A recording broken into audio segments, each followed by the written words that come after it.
Hi again, everyone. I'm Olliemathews. This is Societal Narcissism. This video is sponsored by contribution from Tammy.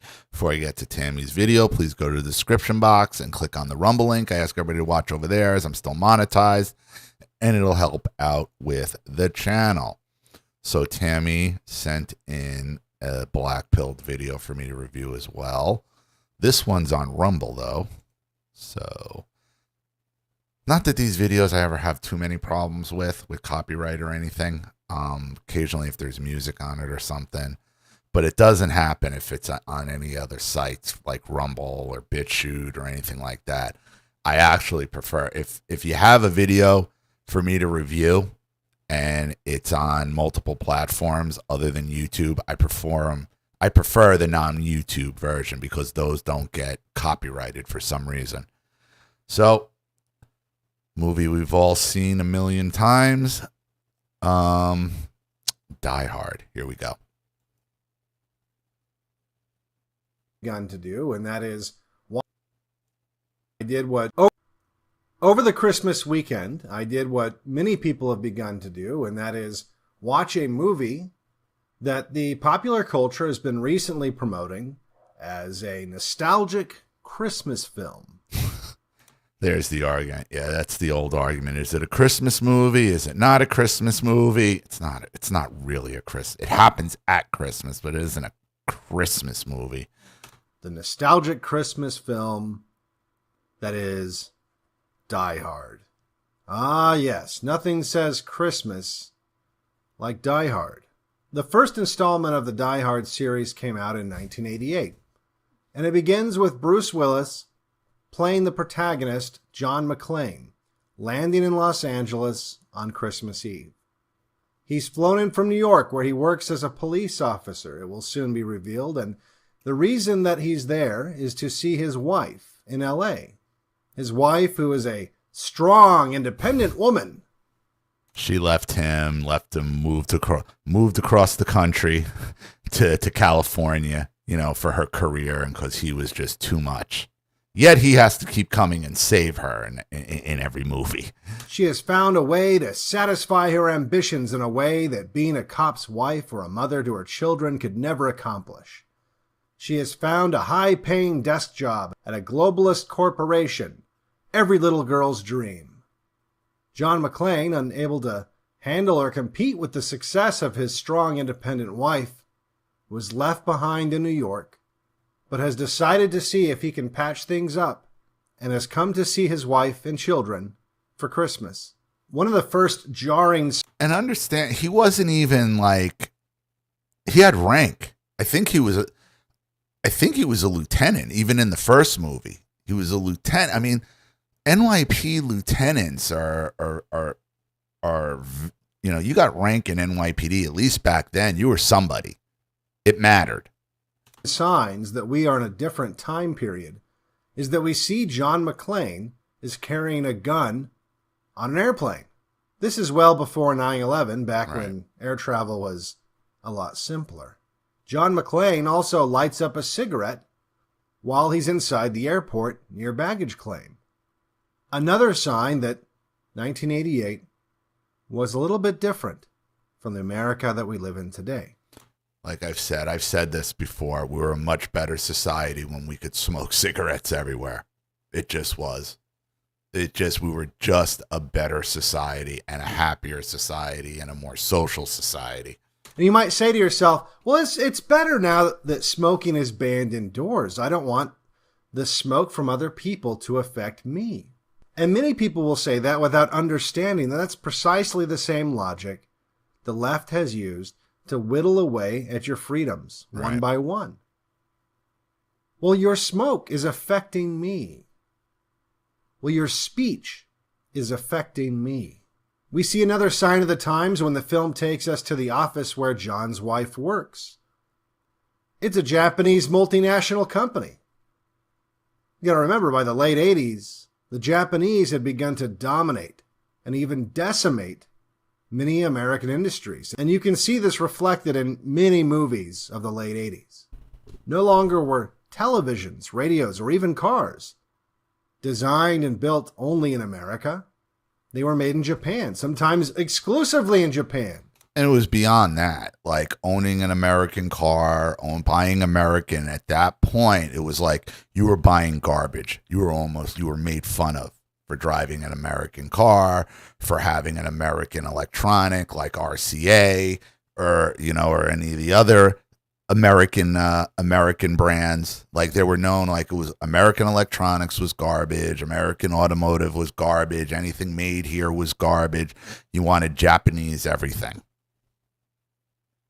Not my house, though. I mean, I will give my parents credit on that. They did not buy They did not buy foreign cars. They did not buy foreign televisions or electronics. They were, buy American. They at least got that right.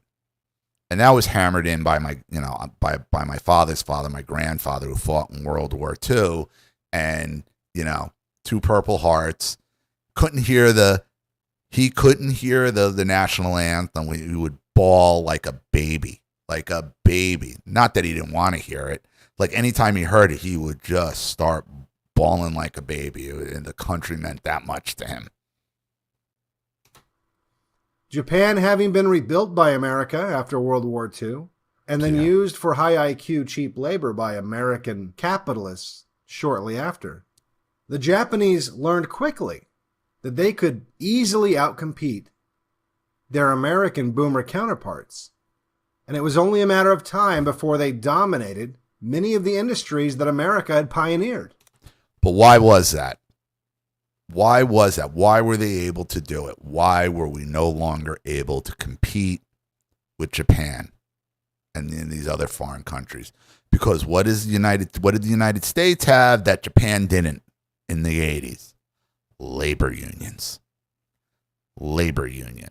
Now, the idea of a labor union sounds good, and there were a lot of abusive industries and a lot of abusive corporations back then. I mean, before the 80s. But what the unions became, and what most of them are now, is telling the corporation, telling the business what they can't do. What the employee doesn't have to do, and what you have to pay them not to do it. They make it so difficult to hold an employee accountable for their poor work, for their poor attendance, for their poor attitudes. This is what led to it. Labor unions. In fact, later in the film, the head of the company even jokes, Pearl Harbor didn't work out, so we got you with tape decks. Right. We now meet John's wife, Holly, as well as an argument for married women to not be in the workplace, as the first look at what her time is like here in LA, in her big office. An exchange between her and a man she works with, hitting on her. But of course, Holly is all work and no play. She doesn't have time for his nonsense. And they make him a sleaze bag, cokehead, of course. Of course they do. She tells her pregnant secretary to go have fun at the party. And for reasons I really can't imagine at all, the writers included in the dialogue, the pregnant woman asking Holly if she thought it was okay for her to drink, even though she was very pregnant. And Holly not only encourages her to do exactly that, but Holly almost sounds as if she wants her to get drunk. Do you think the baby can handle a little sip? That baby's ready to tend bar. Speaking of children, next Holly calls up her children, who are very excited to hear from the mother, who thought the very important office job was more deserving of her attention on Christmas Eve than they were. And also, remember, and I don't want to jump ahead here, okay? Because, I know the movie so well, and now that I see where he's going with it, remember how the sleazy reporter gained access to find out who John McClane was? He threatened the Boss Babe's illegal immigrant housekeeper. So this Boss Babe has an illegal immigrant housekeeper raising her children. And that's how the sleazy reporter was able to get who John McClane actually was, who she was, and made the entire connection. That's how. And put everybody at risk. But don't worry, Holly's not a monster. She didn't leave them home alone. That's an entirely different movie. Yeah, no, she's right into it. She's done the responsible thing, and she's hired an illegal immigrant to raise them while she pursues her real passion, working for a Japanese global conglomerate. You see, in the 1980s, the boomers meant it when they said that there were just simply some jobs Americans wouldn't do. These jobs were beneath them. If we didn't allow illegal immigrants into the country, who would abandon their dreams and lower themselves so low that they would pick tomatoes? So she takes her kids across the country away from their father so she can go work for a Japanese company and be raised by an illegal immigrant. Boomers, man. Boomers. Or mow lawns. Or raise these inconvenient children. What would I do without you, Paulina? Meanwhile, John is leaving the airport. He is stunned. What would I do without you, Paulina? What would you do without your husband? Because at the end of the movie, it proves it was your husband you needed the entire time. To see the degenerate LA style on display that would, quite frankly, be considered modest by today's standards. And he meets the first of, well, many nearly identical black characters that all served kind of the same purpose in this film. The wise black man, always there to counsel and guide the lost and neurotic white men, Argyle, struggling to find solid ground to stand on in this ever-changing world. This is a repeated theme in not just the first Die Hard, but the first 3 Die Hard movies. By the 4th movie, it became a little stale and predictable, so instead they replaced the kind-hearted, helpful black man with the strong, independent woman, as well as the 90-pound ethnic woman that can inexplicably beat everyone up, even if they are several times her body mass. But again, that's a different movie. Argyle is John's limo driver. The company has sent a limo to pick him up and take him to the Christmas party. Argyle is cool and perceptive. He knows and understands instantly John's dilemma with his wife. He introduces John to the new cutting-edge cultural offerings of the trend-setting African-American community. And Argyle, the eager-to-please, humble, always helpful man that he is, offers to drop John off and wait for him in the parking garage in case things with his wife go south at the party. Once inside the building, John is devastated to find out that his wife is using her maiden name. How can she be expected to keep the name of a New York cop now that she's so important? When John goes to wait for Holly in her office, he also discovers the man who was hitting on his wife just moments prior to his arrival, doing a line of coke at her desk. No wonder she doesn't want to be at home with her children on Christmas Eve. Can you blame her? This party is amazing. The contrast between the stoic John McClane and the douchebag cokeheads at Holly's office is painfully obvious. However, the film seems to frame these differences as just minor inconveniences, minor cultural differences that John must endure in order to support his wife's dream of making money for Japanese businessmen. The feminist sales pitch that has scammed millions of Western women out of having families was just entering the mainstream at this time, and all the everyman John McClanes of the world just had to get used to it. Next up, we meet another Hollywood favorite fictional character, the black computer hacker genius. You see, in Die Hard, all of the bad guys, they're evil white Germans, many of which have blonde hair and very strong Aryan features. All of them, that is, except one. It would seem that these Germans, while complete sociopaths capable of plotting an evil heist, they're not smart enough to operate computers. So, of course, they did as one does, and they hired a computer genius black guy, just like the computer genius black guy in Die Hard 2. Or the computer genius black guy in Terminator 2, or the computer genius black guy in really every movie in the 80s and 90s. So with the help of the genius hacker black guy, the Germans soon have control of the building and storm Holly's company Christmas party. While the Germans round up all the degenerate boomers, McClane grabs his gun and escapes through the stairwell. We find out that the evil Germans have taken over the building because they want to rob a vault where the Japanese company holds tens of millions in bearer bonds. When the Japanese CEO won't give them the code to open the vault, the evil white guy executes him and now requires the help of the genius black guy to start cracking the vault. He didn't bring me along for my charming personality. Meanwhile, John McClane takes on the persona of John Rambo and begins killing the evil Germans one by one. After killing one of the Germans, McClane gets their radio, which apparently was just a regular handheld CB. And so he goes to the roof and tries to contact police on Channel 9. That's something you could do in 1988. They no longer monitor any of the CB channels. The call is picked up by two female police officers who, instead of being at home watching their children, are at the police station fucking things up for John McClane and not believing his calls for help. Luckily for John... But honestly, you need female cops, and that's exactly what the job they should be doing. They should be dispatchers. I didn't have a problem with female dispatchers because you do need females on the police force because you have female criminal. There's reasons why you need them. Just not out on the road.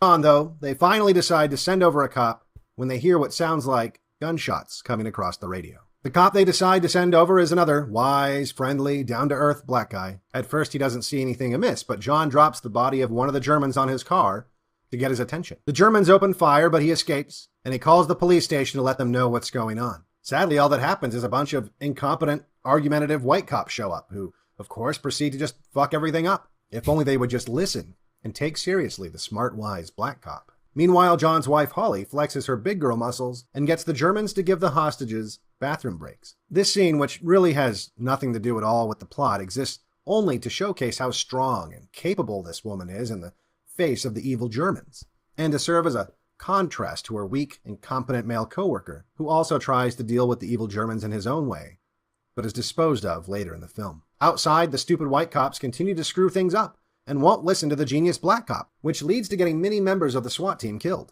We also see a minor B story develop about a dipshit, if it bleeds, it leads kind of journalist being on the scene and taking advantage of the carnage. This B story isn't all that important to the film, but it does underline the fact that journalists have always been self-centered scumbags, and it's difficult for movies to show them in really any other light, no matter how far you go back. It is crucial to the film, though, because he's the reason for the climax.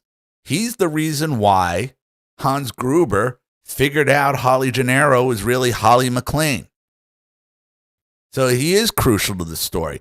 And he was able to do that because she hired an illegal immigrant to raise her children.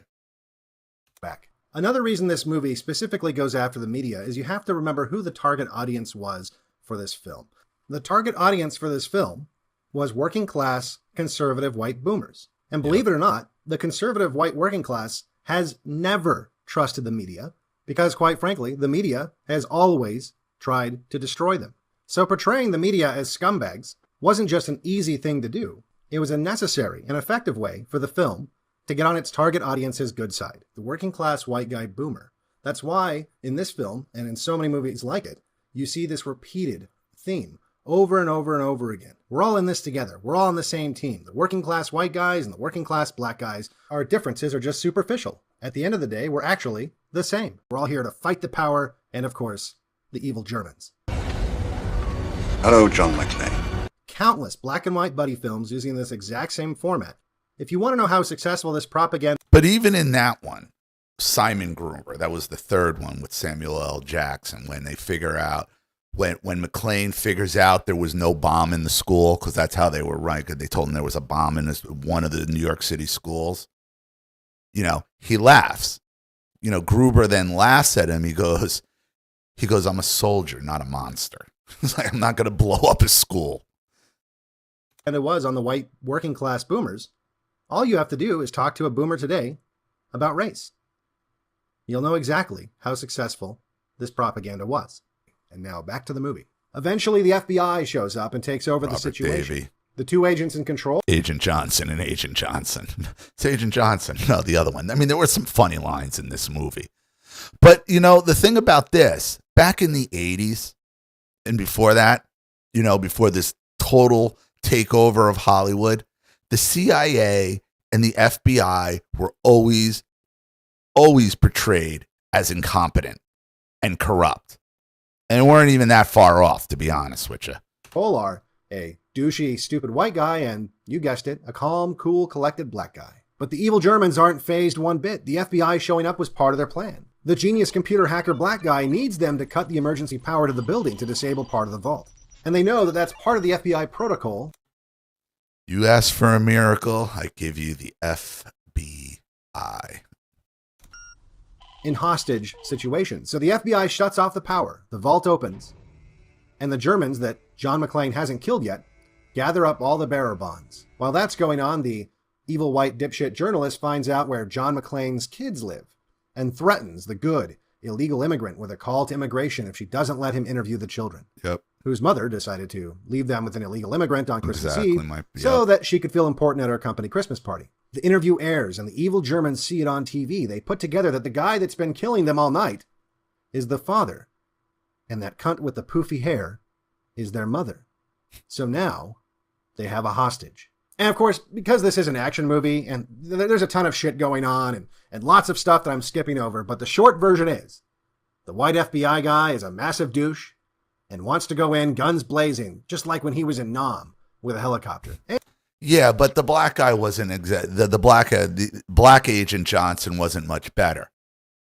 When Agent Johnson says, I figure out we go around, I don't remember the exact line, we lose half the hostages. And the other Johnson goes, I could live with that. So he wasn't exactly a great guy either.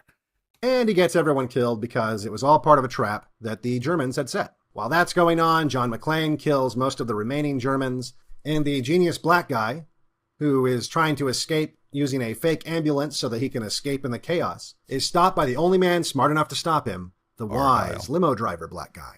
After that, John McClane then continues to kill the bad guys until eventually he saves his wife. But the real hero, of course, is the black super cop who, at the last second, saves the day by killing the last German that John McClane neglected to kill all the way. So that's basically Die Hard 1.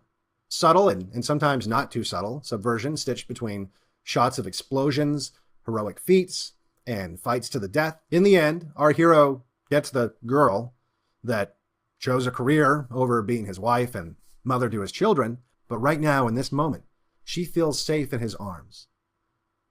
And she won't divorce him until Die Hard Part 4, after he saves her life again in Die Hard Part 2, and thousands of other lives in Die Hard Part 3.